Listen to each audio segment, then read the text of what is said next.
Okay, so let's derive Kepler's third law from Newton's gravitational law. So we know that Sun and the Earth are in a system where Earth is moving around the Sun, and let's say the distance between the Sun and the Earth is r. So Earth moves around the Sun. That means it is having some centripetal force acting on it. And this centripetal force is being given by the gravitational force between Sun and the Earth.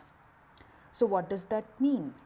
That means that the centripetal force is equal to the gravitational force.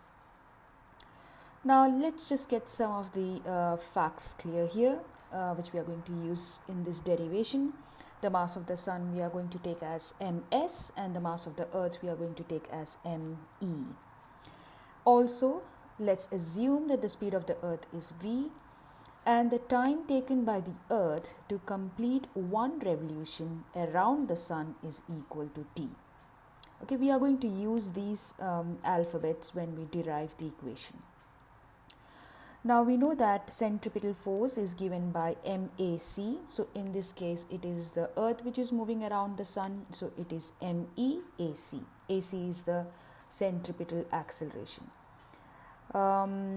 Okay, and AC we can replace by V square over R. We can see that it's being replaced by V square over R here. So it becomes ME V square over R. Whereas FG, which is a gravitational force, is given by G ms me over r square. Now we will just substitute this into the equation, and we can see that the me is coming on both the sides. It gets cancelled out, and one of the r's from the denominator will get cancelled out.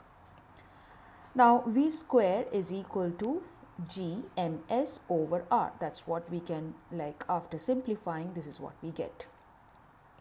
But let's not forget that v can be written as 2 pi r over t. What is v? V is the speed, which is equal to distance over time. The distance which the Earth covers in one revolution is 2 pi r, and the time taken for completing one revolution is t. So we can write it as 2 pi r over t.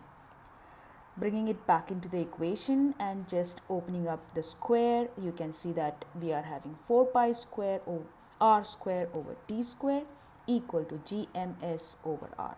Now the rest is just rearrangement of the equation. Just going to cross multiply and then divide by gms, okay, so that we can see what is the constant.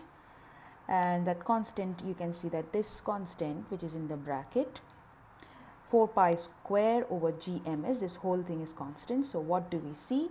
T square is directly proportional to r cube, which is the Kepler's third law. So that's how we get Kepler's third law from Newton's gravitational law.